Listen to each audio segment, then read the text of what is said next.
तो उनका फायदा कोई नहीं। इंशाअल्लाह अगे भी वक्त आना है, अल्लाह खैर करेगा। हुण ये सी कि 2-3 पार्टियां रोज़ कोई इधरों मतलब आई जाना साढ़े नाल ठरो जी, दूजी पर उन्हें निकलना एक होर ने आई जाना साढ़े नाल। चलो साढ़े वास्ते ना वो एक टेंशन जी बनी सी भी इन्हां नाल असीं किहड़ी गल करिए। पिंड आ तुसीं सारे बैठे जे, या तो असीं आप इलैक्शन लड़दे हुंदे ते असीं तुहानूं सारिआं नूं खिच भी सकदे सां, मतलब हमा भी जगा सकते हैं भी यार असीं आप इलैक्शन लड़ते हैं तो आओ साढ़े पीछे लगो। हुण इह कि पार्टियां वाले 3 उहदे विचों एक पीछे लगना है। असीं तुहाडे पीछे हैं, तुसीं हुण साडे अगे जे। गल इह जां तां असीं लड़दे हुण इत्थे मर्जी चलनी है तुहाडी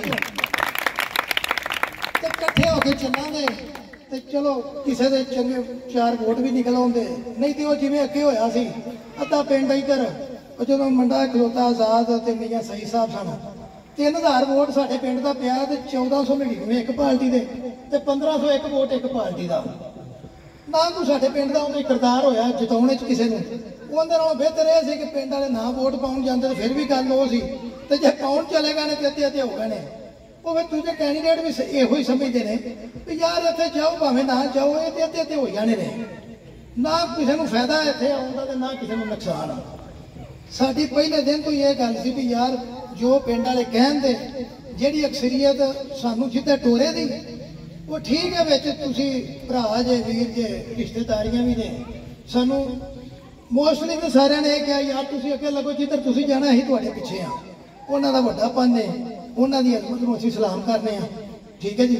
लेकिन इहदा मतलब ये नहीं है कि हुण हर थां ते असीं अगे होईए। यार आओ तुसीं भी साडे वर्गे ही जे, साडे सारे लगदे लिखदे बैठे ने। सानू टोरो मतलब जेड़े पासे टोरना है।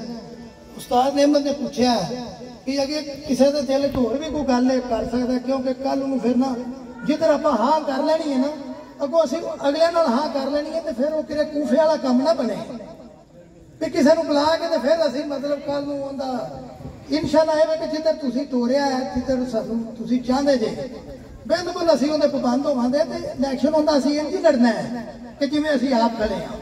फिर असीं उन्हां नूं वेखना वो पैसे लावे ने या उन्हां दीयां गड्डियां निकलण या असीं नाल बईए ना। फिर इज्जत बेइज्जती साडी है, फिर इज्जत बेइज्जती इस पिंड दी है। इलैक्शन जिहदे नाल असीं टुरना है हार जित उहदी नहीं होनी, वो साडी है ते वो तुहाडी है पिंड वालियां दी।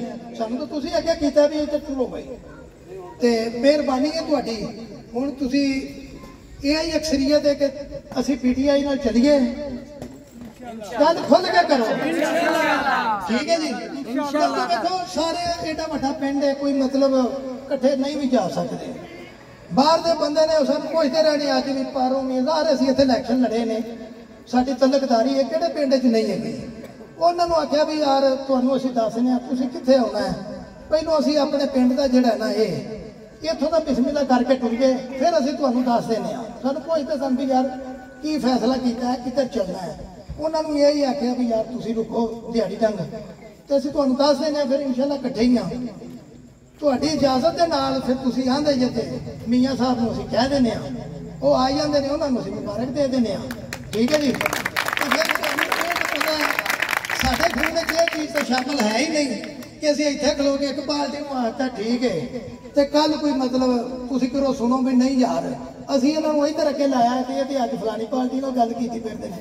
ये तो तुसीं बाबे गुलाम अली तो लैके जानते जे जिथे फिर असीं खलो गए हाँ, फिर अल्लाह के हुक्म नाल उत्थे ही खलोते हैं। दूजे लोगों के नाल ये लेबल लगे ने कि यार सवेरे किरे बैठे होंदे ने शाम नूं किरे। इंशाअल्लाह ताला जिधर तुसीं टोरिया आखिरी दम तक असीं नीयत उहनूं अपनी वहावां दे अगों नसीब आउंदे लड़दे ने। साडी मेहनत विच फर्क आया।